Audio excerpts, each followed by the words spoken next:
Good morning, I'm Diane Macedo. Thanks for streaming with us. In today's update, the United States hit yet another grim milestone overnight. More than 4,000 Americans lost their lives to COVID-19 in just 24 hours. This is that new highly contagious variant of the virus has now been detected in at least 8 states. But a new study awaiting peer review is offering some hope.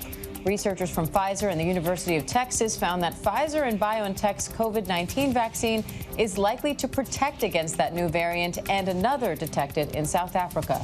Meanwhile, the UK approved the Moderna vaccine today, the third authorized for use there.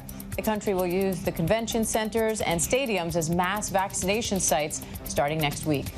And here in the U.S., the pandemic continues to hit the economy. 140,000 jobs were lost in December.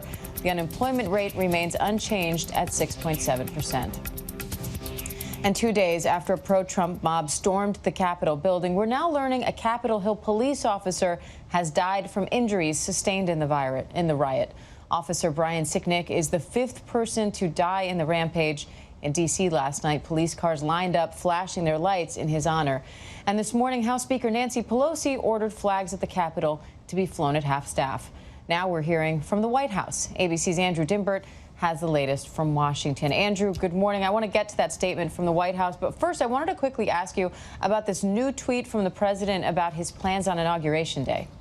Yeah, Trump is set to hand over control of the White House to Joe Biden in just 12 days here, but the president will not be there to see this all the way through. He's confirmed many people's suspicions over these last few months that he will not be attending inauguration. Trump tweeting just a couple of minutes ago, to all of those who have asked, I will not be going to the inauguration on January 20th. Now, the only other incumbent presidents to not attend inauguration for the next president would be John Adams in 1801, John Quincy Adams in 1829, and Andrew Johnson in 1869. So there you have it. Now add President Trump to that list. He says he's not going to the inauguration on January 20th. All right. And the White House also just responded to news of the death of Officer Brian Sicknick. They issued a written statement from the deputy press secretary.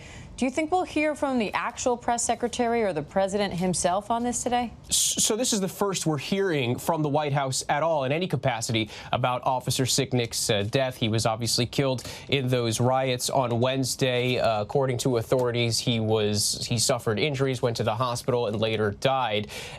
It's hard to say if we will hear from Press Secretary Kayleigh McEnany or President Trump himself, but I want to get to that statement from the deputy press secretary on Officer Sicknick's death. He said, in part, anytime a member of law enforcement dies in the line of duty, it is a solemn reminder to all of us that they run toward danger to maintain peace. Now, as for if we will hear from President Trump, look, it took 24 hours for him to respond to the riots overall. And when he did, that was in a pre-recorded, pre-produced video on Twitter. So it's potentially we could hear from Trump in the same capacity, as that's the only way we've heard from him as of late is on Twitter, but it's hard to say.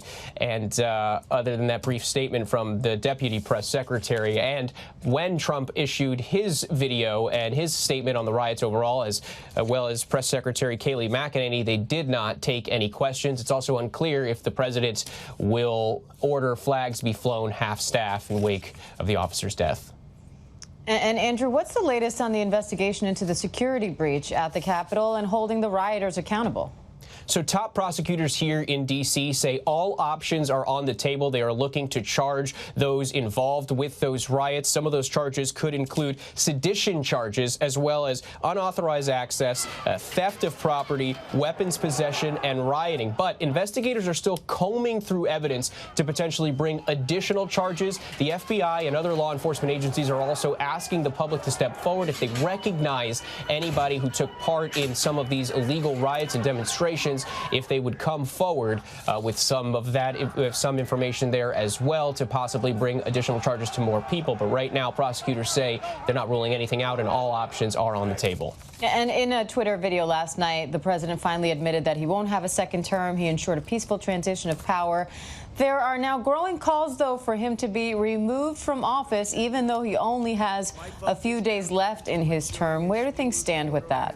Right, so there are two options that we keep hearing that are being flown around. Of course, obviously impeachment, which would be through lawmakers, or potentially invoking the 25th Amendment, which would involve President Trump's own cabinet trying to determine that he is unfit for office. But again, he's only got 12 days left here in office anyway. So experts say that these measures, if they are carried out by his cabinet or lawmakers, they're unlikely to be seen through all the way to the finish because there's simply just not enough time. But this is not a call just from political rivals of President Trump. It's not just Democrats that are saying that they may be on board for impeachment. Republicans as well.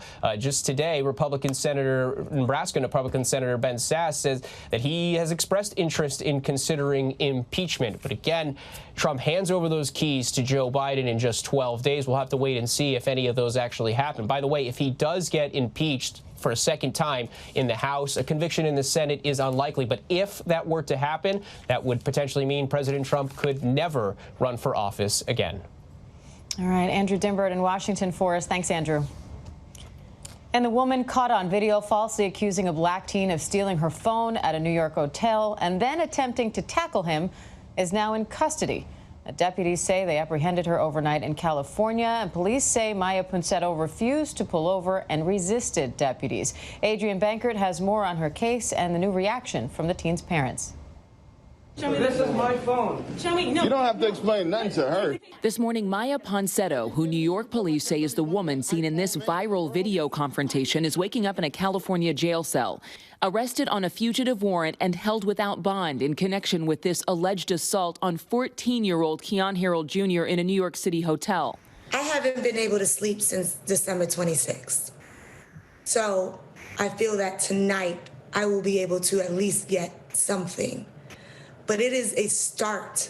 According to police, when Ventura County deputies attempted to pull Ponsetto over Thursday night, she refused to stop, later pulling over at her home, where Ventura County officials say she resisted deputies and had to be physically restrained. A day earlier, NYPD detectives flew to California to help locate the 22-year-old, who they'd been seeking since last month when they say she falsely accused Harold of stealing her phone, before surveillance video shows her chasing and wrestling with the teen and his father. The family's attorney claims it is a case of bias. We want her to be held accountable, so it would set a precedence that when people falsely accuse and racially profile our children, that they're held accountable. Harold's family says Ponsetto's arrest is a good first step, but now they're asking for justice. I pray for her, I really do. But in the context of all of the excuses that her attorney made, at this point, it's not even about an apology anymore. It's about change. Ponsetto's cell phone was later found by an Uber driver and returned to her. The family tells us that Keon Harold Jr. has been in music therapy since the incident. Diane? All right, Adrian Bankert for us. Thank you. And a programming note tonight at 8 p.m. Eastern, a special encore presentation of Homegrown Hate, The War Among Us will be presented. An investigation more than a year in the making, exploring hate and white supremacy in America. That's tonight at 8 o'clock on ABC News Live. And that does it for this ABC News Live update. I'm Diane Macedo. Thanks for joining us. And remember, ABC News Live is here for you all day with the latest news, context, and analysis. I'll see you back here at 3 p.m. Eastern with Terry Moran for the breakdown.